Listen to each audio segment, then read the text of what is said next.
Ahora vamos a hablar de cómo afectó esta pandemia al Reino Unido y más específicamente a Inglaterra. A modo de introducción, vamos a hablar de la demografía de este país. Todo el Reino Unido cuenta con aproximadamente 65 millones de habitantes.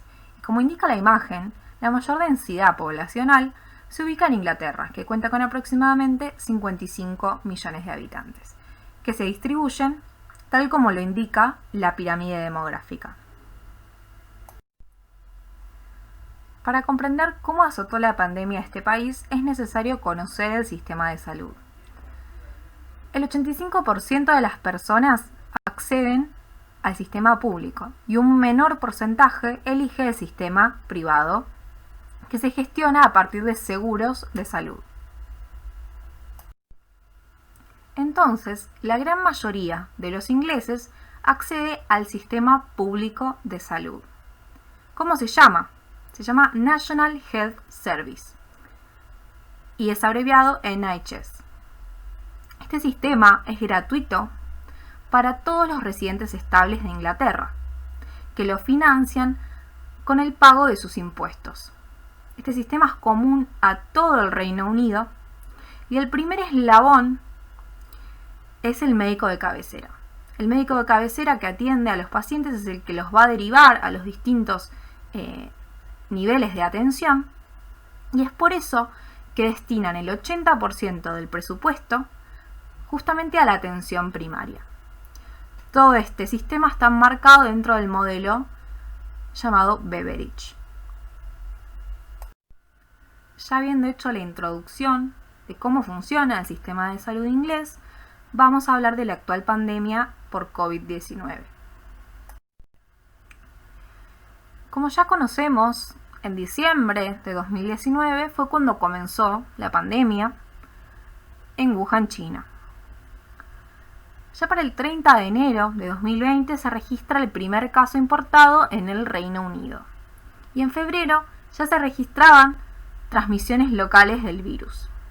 Es por eso que el primer ministro aconseja una serie de restricciones voluntarias, es decir, promueve el distanciamiento social, recalcando que este era completamente voluntario. Sin embargo, el número de casos se disparó, incluso el mismo primer ministro, como nota de color, contrajo el virus, fue internado, y es por eso que se ordena que se cierren distintos lugares de concurrencia masiva, como cafeterías, restaurantes, bares, gimnasios. Entonces, ante el significativo aumento del número de casos, el 26 de marzo se establece el confinamiento obligatorio. Momento que hay que destacar que fue bastante posterior en relación a la adopción de la cuarentena en los países vecinos. En mayo comienzan a pensarse distintas medidas para flexibilizar el confinamiento que recién pueden adoptarse en julio. Estas incluían, por ejemplo, la apertura de gimnasios al aire libre, parques, cines, etc.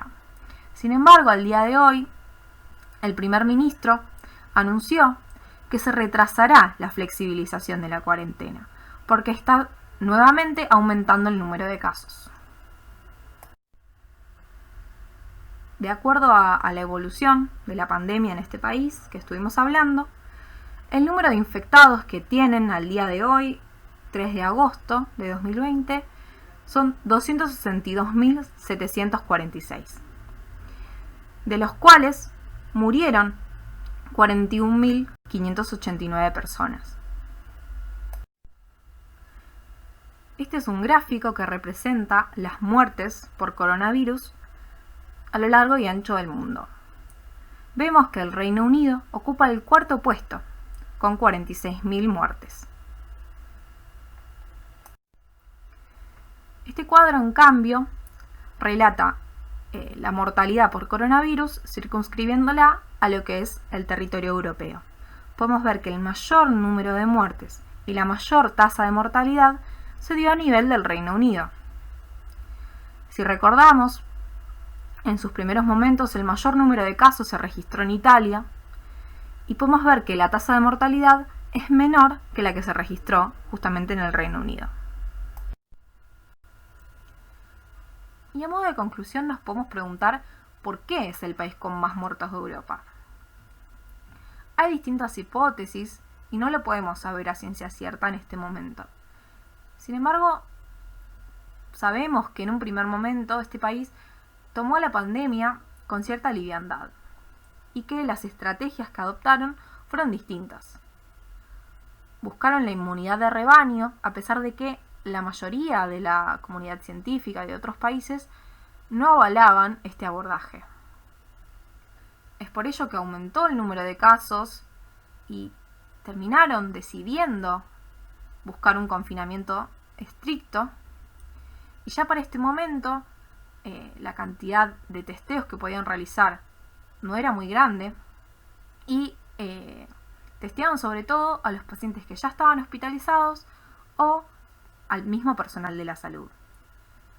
Entonces, como conclusión, sabemos que el abordaje quizás no fue el adecuado para los distintos momentos de la pandemia.